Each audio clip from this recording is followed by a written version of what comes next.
Good morning all of you. मैं इसके शर्मा आप सभी को पोटेंशियल एकेडमी में स्वागत करता हूं।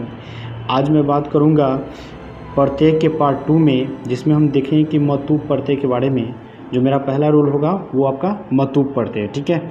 तो मतूब प्रत्यय के बारे में क्या बताया जाता है कि आपको कहा जाता है कि मतूब प्रत्यय में उप का लोप हो जाता है।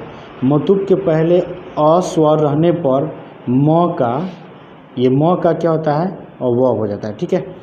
जो आपका मतूब के पहले अगर अ स्वर रहेगा तो इस म के बदले आप क्या लिखेंगे और व लिखेंगे, यानी कि म के जगह पर और व हो जाएगा। जैसे अगर बात करते हैं तो आपको दिया हुआ है बुद्धि प्लस मतूब।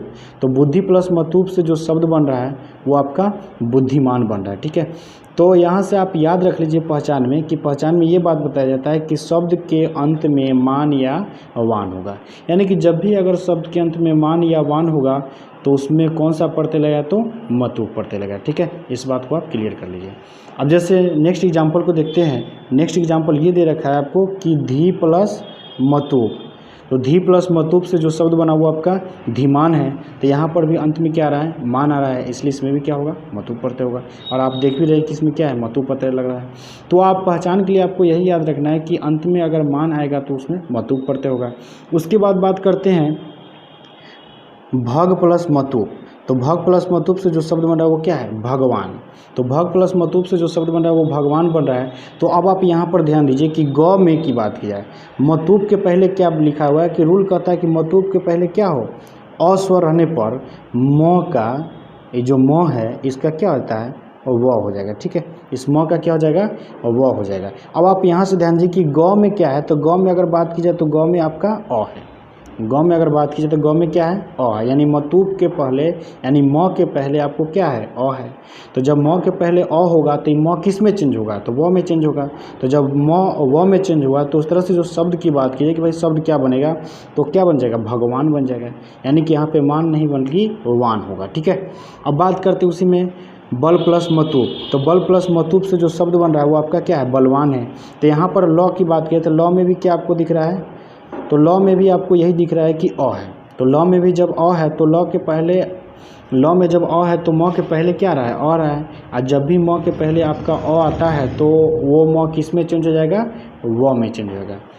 जब आपको मतूब यानी म के पहले अ आएगा तो म के बदले हम क्या लिखेंगे, व लिखेंगे। और यहाँ में बल यानी कि लॉ में अ आ रहा है, ठीक है। इस स्थिति के कारण क्या होगा कि इस म जो होगा वो किस में चेंज होगा, व में चेंज होगा, और जो शब्द बनेगा आपका बलवान होगा, ठीक है।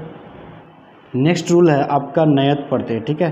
तो आप नयत प्रत्यय के बारे में यह याद रखें कि नयत प्रत्यय में न तथा त का, इस न और ये त का लोप होगा और अंत में जो है आपका य बचेगा।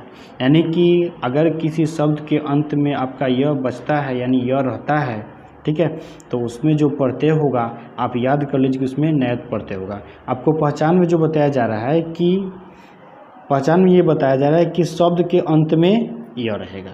यानी कि अगर किसी शब्द के अंत में य रहेगा तो उसमें जो प्रत्यय हुआ आपका नयत प्रत्यय हुआ है। जैसे बात की जाए तो क्री प्लस नयत से जो शब्द आपका कार्य हो रहा है तो इसके अंत में क्या दिख रहा है आपको, य दिख रहा है, ठीक है। उसके बाद बात करते हैं अर्च प्लस नयत। तो अर्च प्लस नयत से जो शब्द बन रहा है वो क्या है, अचर। तो जो अचर है उसके अंत में भी क्या दिख रहा है आपको, अ दिख रहा है, इसलिए इसमें भी क्या होगा आपका नयत प्रत्यय होगा। तो आपको यहाँ से यही रूल कहता है कि नयत प्रत्यय जब भी लगेगा तो आपको न और इस त का लोप होगा और जो अंत में बचेगा यह बचेगा। यानी कि एक शब्द के अंत में जो होगा वो आपका यह होगा। आप इस बात को याद कर लीजिए, ठीक है। अब बात आती है कतीन प्रत्यय की, ठीक है। तो कतीन प्रत्यय में क्या कहता है कि कतीन प्रत्यय में क और न का लोप हो जाता है। यानी कि जिसमें जो क और न होगा उसका क्या करना है, लोप कर देना है और ती बचेगा। अंत में जो आपको बचेगा वो क्या बचेगा, ती बचेगा। आप पहचान को यहाँ से देखिए कि पहचान में क्या कहा जा रहा है, पहचान में यही कहा जा रहा है कि अंत में ती ही रहेगा, ठीक है। यानी कि अगर किसी शब्द के अंत में आपको ती दिखता है तो उसमें आपका कतीन प्रत्यय लगता है, ठीक है। यानी कि भू धातु के साथ जब जब कतीन प्रत्यय लगता है तो उसमें अंत में क्या मिलता है आपको, ती मिलता है। इस बात को आप ध्यान रखें, ठीक है। तो यहाँ से बात की जाए जो शब्द बन रहा है आपका, तो यहाँ से आप देखिए भू प्लस क तीन, तो भू प्लस क तीन से जो शब्द बना वो क्या है, भूति। तो भूति में क्या आ रहा है, ती आ रहा है, यानी कि इसमें जो प्रत्यय होगा आपका क्या होगा, क तीन प्रत्यय होगा। उसके बाद जो शब्द है श्रु प्लस क तीन, तो इस श्रु प्लस क तीन से जो शब्द बन रहा है वो क्या है, श्रुति। तो इसमें आप देखिए तो क्या आ रहा है, अंत में ती आ रहा है, इसलिए इसमें भी क्या होगा, क तीन प्रत्यय होगा। तो उसके बाद शब्द बात करते हैं अस्मृ प्लस क तीन, तो अस्मृ प्लस क तीन से जो शब्द बना क्या है, स्मृति। तो स्मृति में भी क्या आ रहा है, ती आ रहा है। तो आप ये याद रख लीजिए कि जब जब अंत में आपको ती रहेगा तो उसमें क तीन प्रत्यय होगा, ठीक है। नेक्स्ट रूल है आपका नबुल प्रत्यय। तो नबुल प्रत्यय के बारे में क्या कहा जा रहा है कि नबुल प्रत्यय में आप ध्यान रखिए कि नबुल प्रत्यय में म न जो है और ये ल, ये दोनों का क्या होता है, लोप हो जाता है। नबुल प्रत्यय में ये जो आपका न और यहाँ जो आपका ल है इसका लोप हो जाता है और बू बचता है, ठीक है। क्या बचता है, बू बचता है। लेकिन इस बू का अक होगा, यानी कि जो बू होगा उसके बदले हम क्या लिखेंगे, अक लिखेंगे। तो अब यहाँ से बात करते भाई, तो आप ये ध्यान रख लीजिए कि पहचान में कहता है कि अंत में अक रहेगा, यानी कि अगर किसी शब्द के अंत में अगर आपको अक दिखता है तो उसमें जो होगा वो आपका नबुल प्रत्यय होगा, ठीक है। जैसे बात करते हैं तो जो आपका धातु है वो क्री प्लस नबुल, तो क्री प्लस नबुल से जो शब्द बन रहा है वो क्री प्लस नबुल से जो शब्द बना है वो क्या है, कारक। यानी कि अंत में अगर बात की जाए तो क्या बच रहा है, अक। अंत में अगर बात की जाए तो क्या बच रहा है, अक बच रहा है, ठीक है। तो इसमें क्या है, ये नबुल प्रत्यय लगा है। तो अंत में जब जब आपको अक बचेगा, जब जब अंत में अक बचेगा तो उसमें क्या होगा, नबुल प्रत्यय होगा। जैसे दूसरा एग्जाम्पल की बात की जाए तो दूसरा एग्जाम्पल में क्या कहा जा रहा है कि पठ प्लस नबुल से जो शब्द बन रहा है वो आपका क्या बन रहा है, पाठक। तो यहाँ पर पाठक शब्द की बात की है तो पाठक शब्द के अंत में भी क्या आ रहा है, क आ रहा है।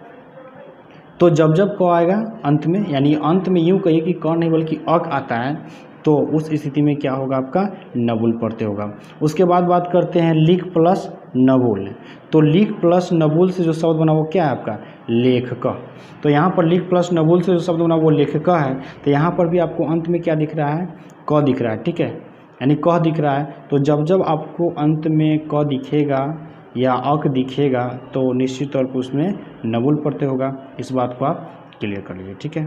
अगर वीडियो अच्छा लगता है तो मेरे चैनल को सब्सक्राइब जरूर कीजिएगा, लाइक कीजिएगा और शेयर कीजिएगा, ताकि डाले जाने जितने वीडियो हो उसका नोटिफिकेशन आपको मिलता रहेगा। मिलते हैं नेक्स्ट वीडियो में। Thank you.